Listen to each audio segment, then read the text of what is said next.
show you, like, I remember one communique that said something like, this is what AIDA does to our movement, and it was like a big action. And I think as a sociologist, this is something that I'm really in tune to that a lot of people don't think about, but the things that we do are totally historically and culturally and socially contingent upon a zillion other factors.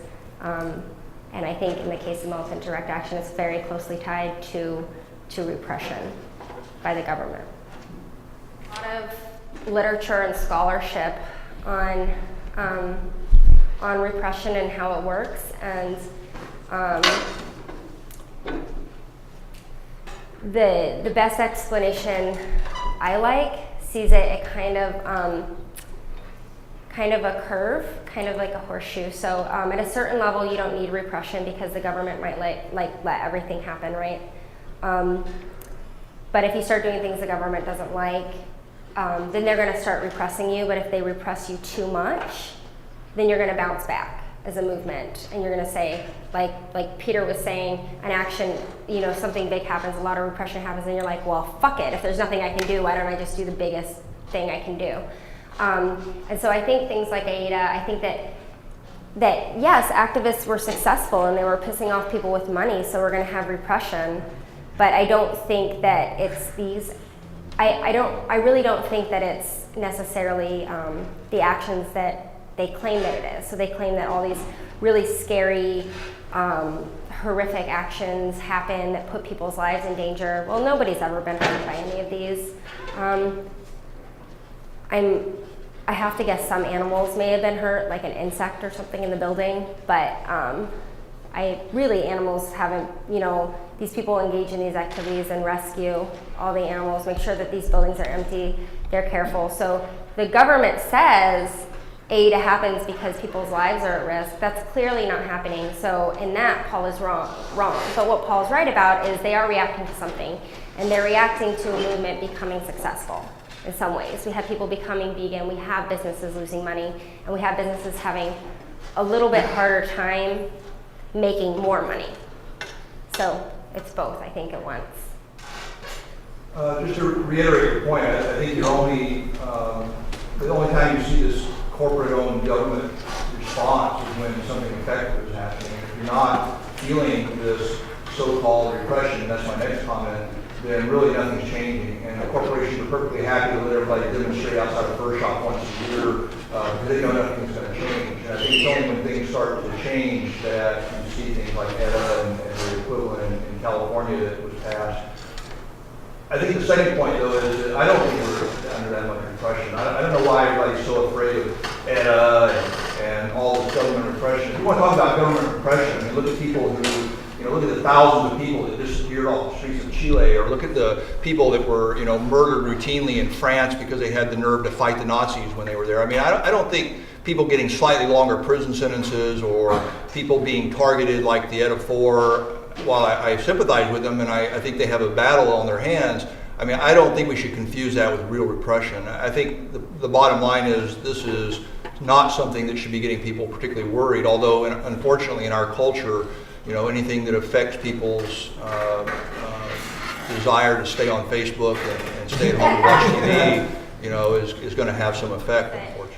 Yeah, things are a lot worse for people in other countries, and things are really a lot worse for the animals, right? So when we look at what should be scared, we shouldn't be scared to be activists. That's bullshit. They win, right? But I think that it's a mistake not to label it repression, because if you don't call it what it is, you don't have people standing up against it. And what is happening with AIDA 4 is super, super repressive. You have people who, you have necrobores, people who are eating dead flesh and eating, the product of rape and murder every day, who are all for testing on animals. And they can acknowledge that laws like ATA are really bad. And you get them to acknowledge that by pointing out that it's a violation of constitutional rights. And I think that that is repression. I think that if you wait until you're too far down the line to change anything before you call it what it is, I think that you're going to be in trouble. Now, I think that we have to keep perspective. I think we have to say things could be a lot worse. But I think that we have to, and maybe there's another word, maybe that would work, but I think that we have to call it what it is so that we can stop it as soon as possible before it gets too out of control, because right now their language is winning. Right now, we're a room full of terrorists, and like all we want to do is go to UCLA and pay our $60 on Thursday to go, hold up signs and ask people to stop testing on animals, and that, that's repression when society can label that terrorism, I think. It's a very, very, very serious crime act. Is that what it's called? It's called that. The how many berries are in it? Well, I put Oh. but I think it's only one. And That would be they also great. have another one that's my favorite. It's called antisocial behavior.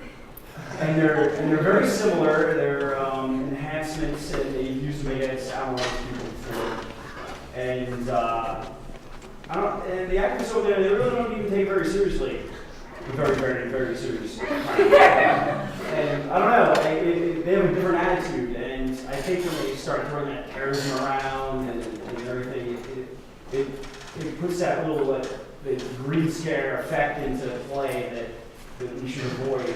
And I don't know, I just want to throw that out there, that some of these things do exist in other places, and that some of the people in the UK that I know of have, I wrote my friend Heather a letter, and I was like, it sounds like you got some type of advanced jaywalking sentence when it's the very serious crime act.